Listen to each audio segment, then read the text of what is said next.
Hello. Okay. Hi. All right. Welcome to the node.js Diagnostic Working Group meeting, 19th May 2021. To start with, are there any announcements?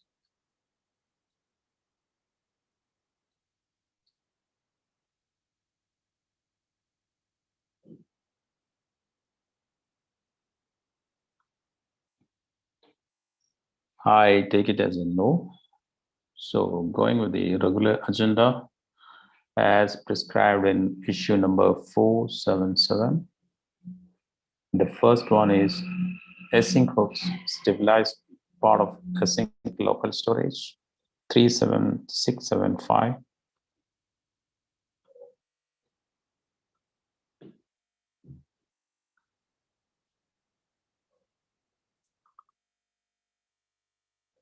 Does anybody know what is the status on this? I know we don't have Stephen today. I think it's the same as last time. I haven't seen too much going on.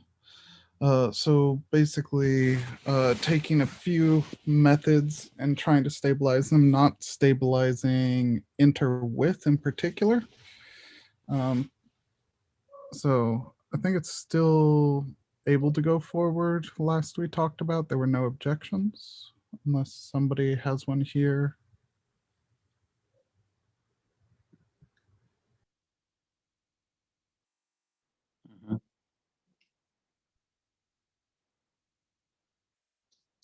I'll take that as a no. So I guess So just took me a second to look into it.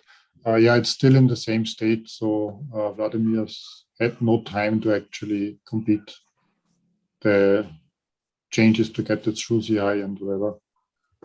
But it's just a doing. So I think because we've got, it's got quite a lot of, okay.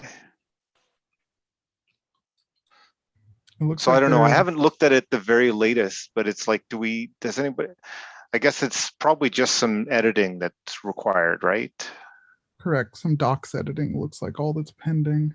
And so maybe we could talk to Vladimir and see if somebody else could take it over. He seems preoccupied.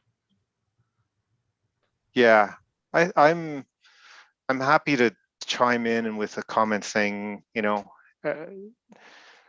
are you going to have time to get back to this? If not, can I help out? Does that make sense? Anybody else want to volunteer to help out, or?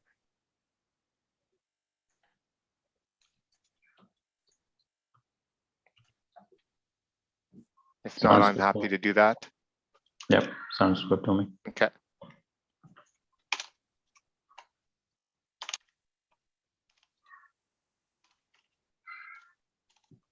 Anything else on that?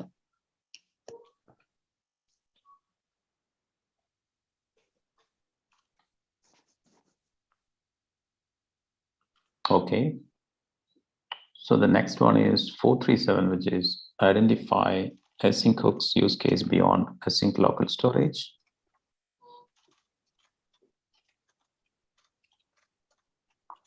I would assume there are no changes between last time we met and today. I'm not aware of any changes regarding this.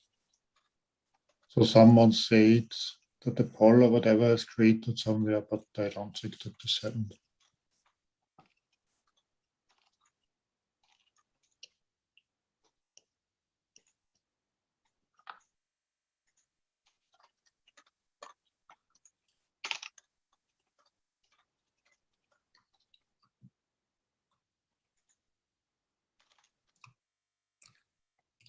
So I don't think I've heard any progress on that one.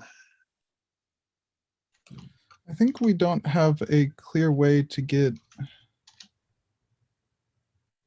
use cases from the ecosystem, because just as a group, to my knowledge, it's the only way we've been looking. I think Stephen's plan was to write a blog post, which we're then going to publish to try and get some larger input on those use cases. We just as another way to try and publicize that, hey, we'd like some of them. I don't know if you have other suggestions too, but that was the plan. Trevor Norris doesn't really do too much anymore, but maybe we could get him to pipe in on what he thought async hooks would be used for. Because he was the main implementer. Yeah, he was one of the with them. drivers. That is, yeah, Yeah. it's a good idea. I don't think any of the other drivers are still around in collaboration.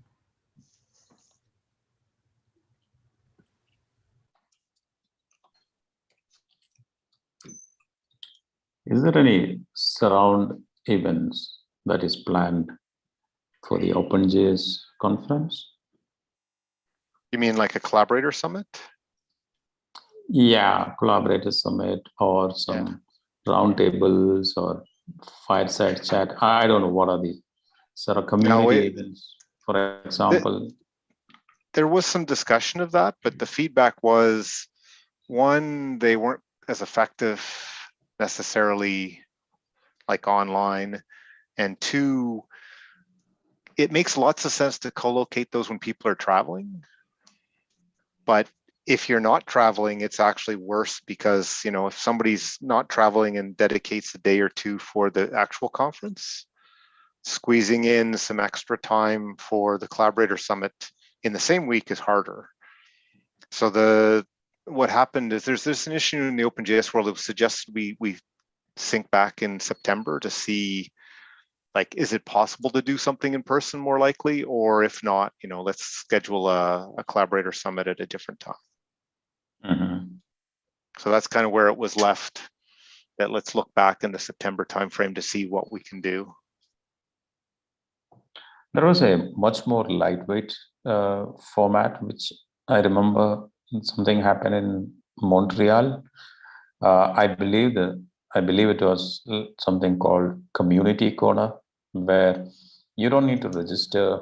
You just come to a public corner and stand up and talk for 5 minutes around what is happening in your community, what are the key things, and what you are interested to move forward, and call for actions, call for participation, things like that.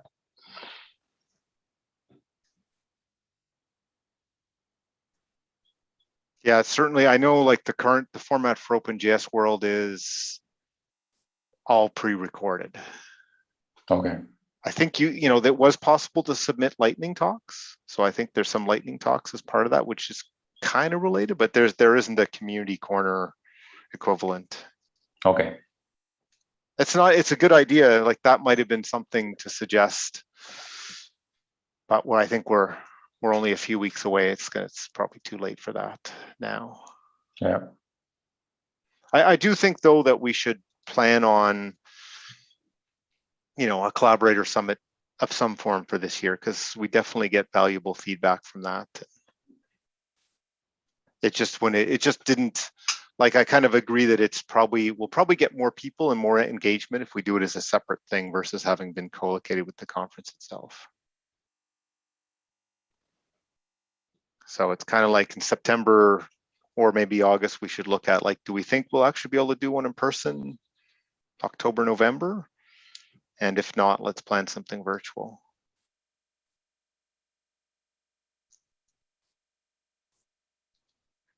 The other thing we should always keep in mind is the diagnostic summits were also quite successful. So it's been a while since we've done one of those. So I think thinking about that at some point too makes sense. Yeah. I think we thought about 2 years ago in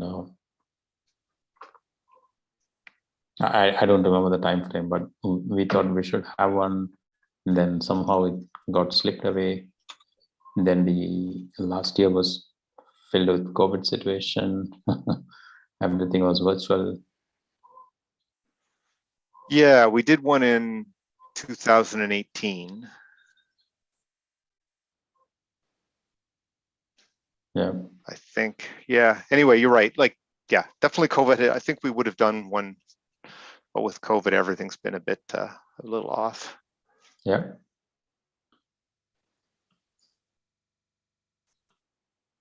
All right.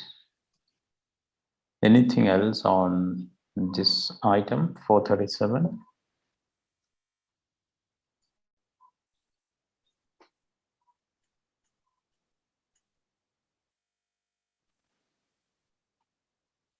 Take it as a no. So that's pretty much is from the regular agenda. Any other item anybody wants to bring up?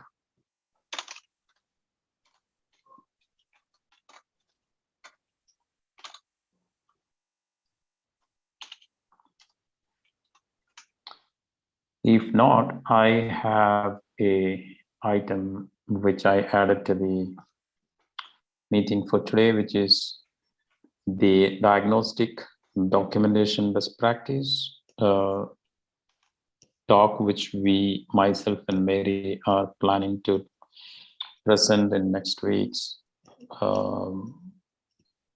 OpenJS conference. Just want to present in this forum and get some valuable feedback. I need some 15 minutes of time. Sounds good to me. Okay for me. Okay, thanks. All right, bye.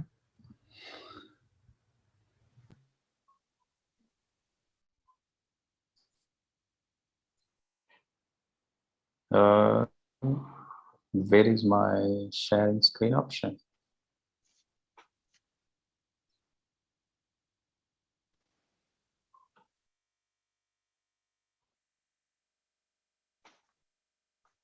It's usually between the chat and the raise hand.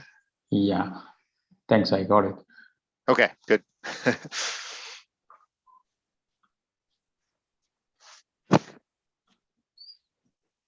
Can you see my screen? Is it enough sized or should I make it full screen? Good for me. It's okay. It automatically went full screen for me. I don't know why it does that to me, but Okay. Fair enough. So basically, the whole idea of this talk is to evangelize, spread awareness on the diagnostic best practice documentation and see if there is an interest in the community and call for participation. Now, the whole flow of this talk is arranged in the way we see in the agenda. Basically, we talk about what is Node.js community and what is diagnostic working group, which is a subsection of the Node.js community. And we introduce the philosophy around the user journey and how the user journey is driving the best practice documentation. We also introduce the concept of tooling tiers and how we organize or classify the tools based on certain models, and where do we stand with respect to the documentation work, what is the activities which we performed, what are the challenges we face, and what support we need. That's how we organize this talk. Do you think anything else or any addition, deletions at high level? oh, that looks good. I am curious. Have you already recorded it? Because it's due today, right? We got extensions because okay. Okay. Partly to do with the logistics. We were having no clue about how to record from two different locations, and Okay, no problem. If you've got an extension, not a question. I was just curious. Yeah. So, okay, keep on going. Sure. So in terms of community, so we want to talk about Node.js as a technology, which is the open source cross-platform JavaScript runtime, which in simple sentence is a JavaScript in the backend, and which is powering most of the modern workloads such as cloud, AI, mobile, IoT, and other things. The high performance in the concurrent workload, as well as the small footprint, which made this technology as the first-class citizen for most of these workloads. And in terms of the community, we want to emphasize on the high standards that we keep on the values, and the values centered around the openness, diversity, and inclusivity, the special programs, and the dedicated focus that we keep on these values, such as moderations and other activities we want to talk about.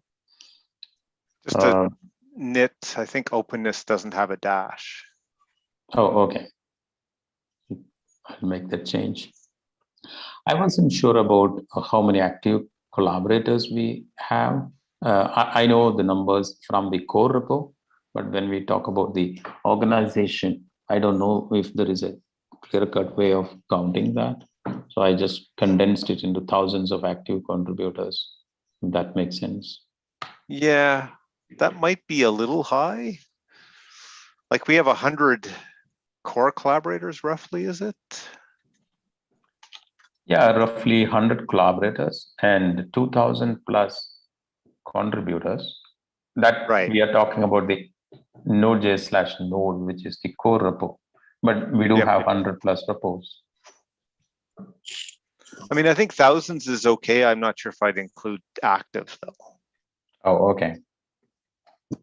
Right, because Yeah, you I got the agree. numbers that say there's thousands who have contributed, but I'd have a harder time saying it's thousands that are active all the time.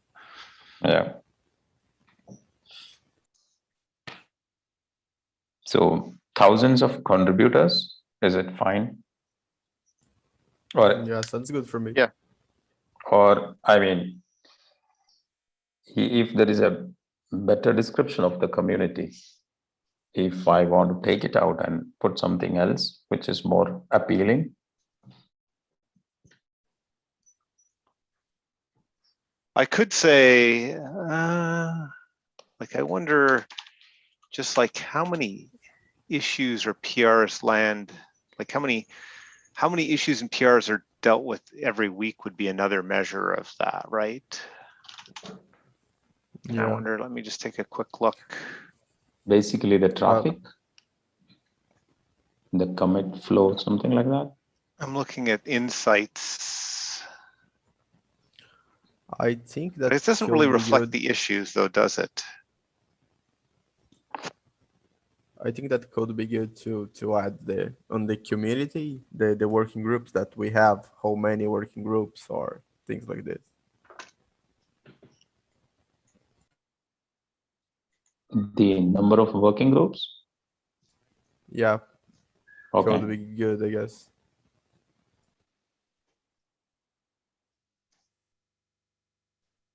Okay. Yeah, I'm just So thinking what's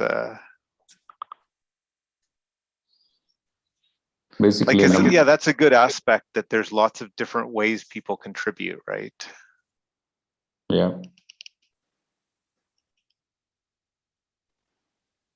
So number of commits per day, number of various working groups. Do we mean to condense multiple things in one line, or just keep one single thing that is representative of most of those?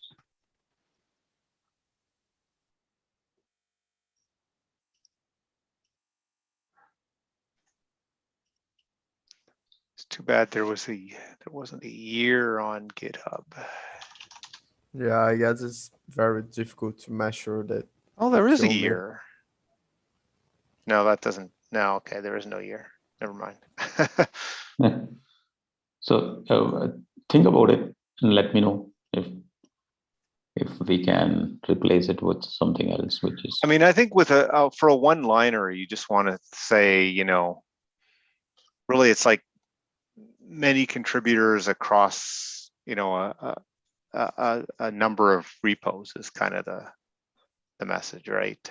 Yeah. You know, like just like in the last month, there were 152 different authors who pushed commits to master, but that's node core only. Okay.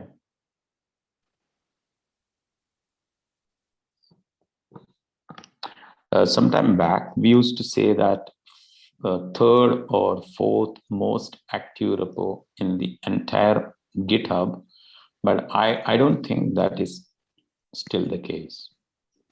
We might Yeah, I don't know how to get that data, so. Yeah.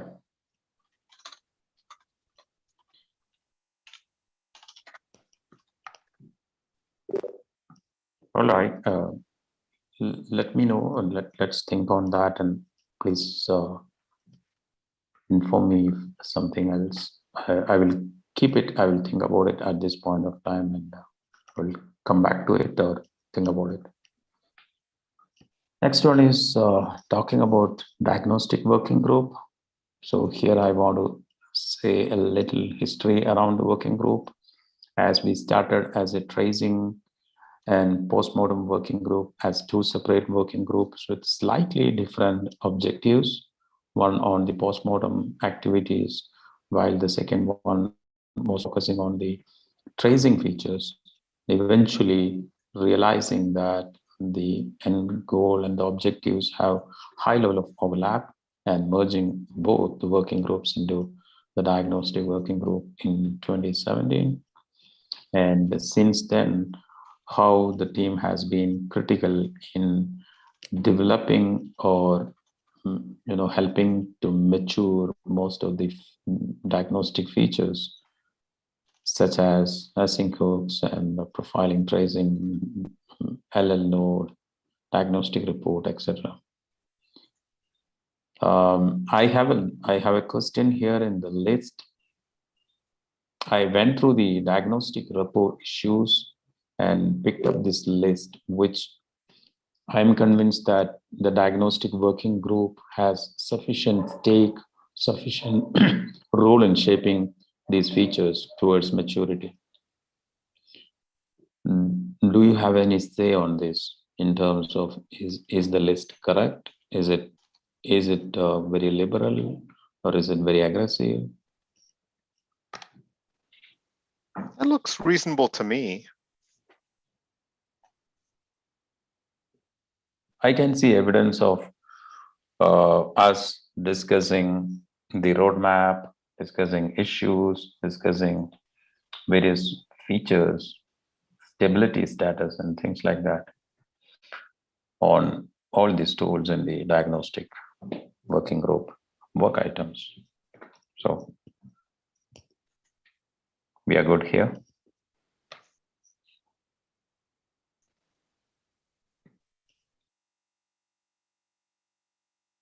Makes sense to me. Okay. And then we come across introducing the user journey concept. To put it simply, the user journey is the end-to-end experience for a person with node.js diagnostics, or the experience when at a diagnostic context, as when the node.js deployment came across a production anomaly. What is the experience they get? What is the workflow? What is the step-by-step process through which they take it up to the resolution? The philosophy of the user journey would be instead of looking at the tools and identify the use cases and actions around the tools, we look at the use cases, attach the user journeys to them, and then identify the tools which are most suited for those user journeys, and then align the tooling development, align the tool focus around that user journeys rather than in the reverse order. Then we define a term called long-term supported use cases, which essentially means use cases are not transient, they are not short-lived. We look at the deployment models, we look at the supported scenarios, workloads, etc., and attach the diagnostic use cases to those and call it a long-term supported use case. Then help identify the tools which are most relevant for those LTS use cases. And then document the user journeys, document the diagnostic practices, diagnostic processes, and the methodologies and do's and don'ts, all those things in the form of the best practice. The one on that slide is I wouldn't actually say node.js.dev. I might say like drive user journey to define guides on Node.js website. Okay. Because really node.js.org is still the website versus node.js.dev. And I'm not sure when and if node.js.dev will become a thing. We had a plan, we had an agreed plan to actually publish this into .dev, but we are not yet there. I'm just not sure if and when dev will ever exist. Like, I guess it exists, but like the website, you know, hasn't made a ton of progress. Okay. So I think we can get it onto the website. I'm just not sure that no website will be node.js.dev necessarily. Yeah. The one we'd want to get it onto anyway. Sure, I'll make that change. Yeah. And in terms of the best practice documentation, it is nothing but the structured procedures for Node.js debugging. And by design, they are aligned with the user journeys. We have a well-defined structure, starting from how do you prepare your productions for future diagnostic process in mind, up to the best practice and the methodologies with different tools on the same issue. So I would say the two key pioneering or vital aspect of user journeys and best practice documentation is, one is identifying and aligning the user journeys with the tools. Number two is the case studies with different tools on the same issue. For example, if you have a memory leak issue, how do we troubleshoot the memory leak issue with the help of the heap dump and the Chrome developer tools? That would form one workflow. That on the other hand, the same issue, the same use case, how do you handle with LL node, for example, and with the diagnostic report? So the same scenario is dealt through three different workflows, and based on the actual context of the user, based on the maturity model of the tool, or based on the familiarity with the tool, the user is able to make use of one of it with relative ease. And that essentially improves the consumability of the tools and the overall Node.js deployment experience, production experience.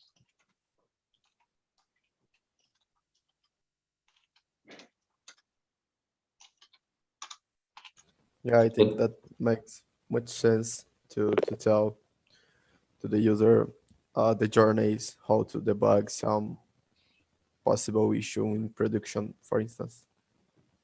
Yeah.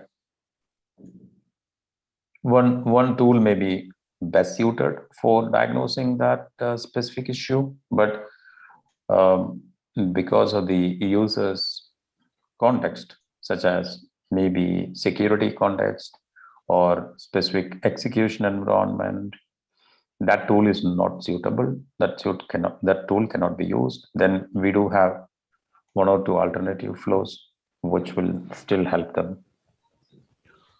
We currently have exposed our documents that we made about this journey, or is still a thing to do? That's the essence of this talk. We have started very structurally. We started nicely, but we still need to make progress. That's exactly the 10th, 11th, and 12th slides are for. Okay, so probably it would be great to share the issue with this issue specifically that showed some documents that we made, right? I'm sorry.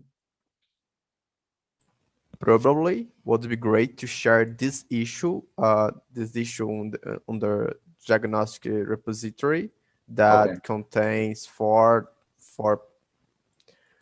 documents that we made along the journey. Okay. Makes sense. Yep.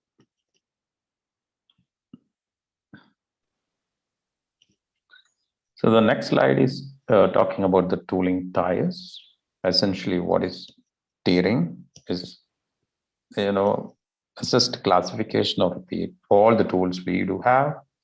And the classification is based on various parameters, such as how efficient the tool is, what is the maturity level of the tool at this point in time, and what is the adoption strength in the user ecosystem, and how well the tool is maintained.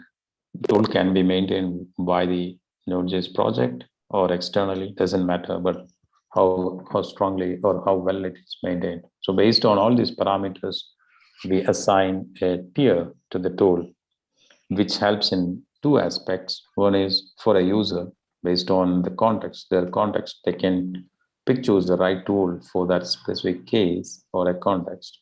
Secondly, for the community, whoever is wanting to contribute, they can clearly identify which tools is sitting in which maturity, what level of maturity curve, and where exactly the contribution will be valuable, etc.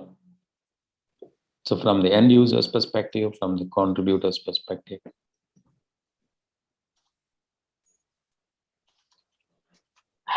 This is my angle to the rationale for tiering. Just want to check with Michael. When you defined this, what was the end goal? So no, it was more around making sure that we ensure the tools keep working. So basically, as you moved up the tier level, it would imply things that we would do to keep them working in the project, right? Like tier 1 implies that we're running CI testing, I think. Yeah. And the lower levels are like, hey, these are important. So it's kind of like, as we move these things up the tiers, it was an acknowledgement that we think they're, the most important ones should be at the top tiers, and we should have done the work in the community to make sure that they get tested. It came out of like, hey, we broke these diagnostic tools several times without even noticing. Okay, so it was more around to support our LTS strategy around the code base. We also want our tools to also be aligned with that LTS strategy. Yeah, like, well, or yeah, I don't know if it was, we really tied it to LTS, but we definitely, it was around making sure that we could, that it was meant to put a focus on the tools that were most important to keep working. Right. Yeah. So from looking from an external perspective, I'm trying to see dimensions where an external audience can see relevance to the tiers. The last two bullet points, does it make sense for them? It doesn't help you figure out the right tool for a specific use case. It's more that it will help you understand which tools are, are most likely to keep on working, or, which ones the project is prioritizing. Okay. Okay, I will rephrase that. I think the last bullet should be technically correct.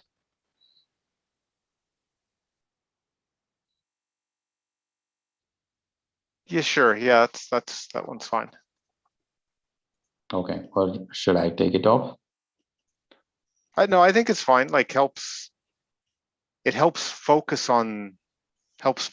like I think it's okay. It's kind of like it helps us focus on improving the support for the tools, right? Yeah. Yeah. For example, by looking at the table in the tier document, one can clearly say that, okay, this is the area where a lot of issues, but very less number of mature tools exist. Whereas on this particular, say, FFDC, there is one critical tool that is existing that is already in tier 1. So I need to, as a contributor, I can well focus on this particular aspect where there is real value in my contribution. Yep. Yeah, like it could help you see which ones, we've prioritized and that kind of stuff. Yeah, definitely. Okay. So the last 3 slides are essentially around the current status, challenges, and call for action. So in terms of the current status, a structure for the documentation is defined already. I should show the repo, the documentation folder, and how the folders are structured around. We do have in-use documentation for some items, such as memory, profiling, and abnormal terminations. Whereas still there could be different steps, such as different tools solving similar problems, and definitely work in progress for many other things. And more case studies should come from real world stories. So the major challenges the working group is facing at this point with respect to the documentation is slow progress, definitely. And we could also get help if we have more real world stories from the production in certain cases. And we could also get help from external participation. Those who have been working with node.js deployments can come and say, this is the area where we could get help from documentation. This is the area where we can actually participate or give some stories and etc. And that drives into what we are requesting from the audience is basically participate in the working group meetings, look at how the user journey documentation is structured, and align or relate it with your production deployments, and see if there are gaps, see if there are improvements possible, additions, etc. Look at the best practice documentation, see how it is structured. Feel free to pick up work items and bring in real world stories. Eventually, join the working group. Makes sense. Yeah, sounds good. The only thing I wondered on the previous slide, if we, you mentioned that there are some docs.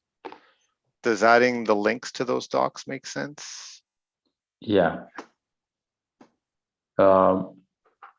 It should be, Rafael suggested somewhere here, slide number 7. It should be either here or it should be here. That is where we are talking about the current status. First one is where we are introducing the best practice doc. Second one is where we are talking about the current status.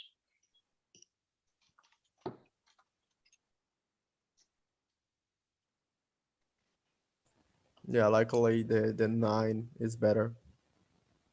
Okay.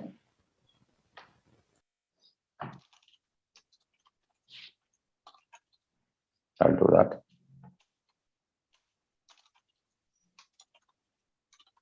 Anything else?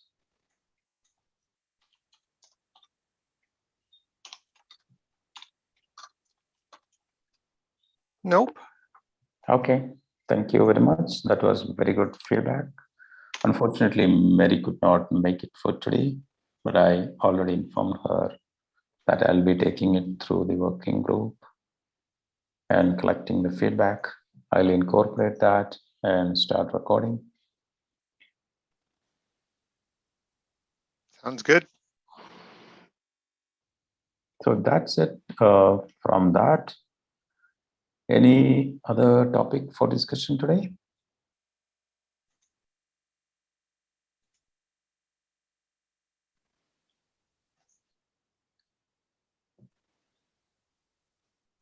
If not, let's call it a day. Thanks Sounds good. everybody Thanks. for joining. Talk to you later. Bye. Bye-bye. Bye. Thanks. Bye bye.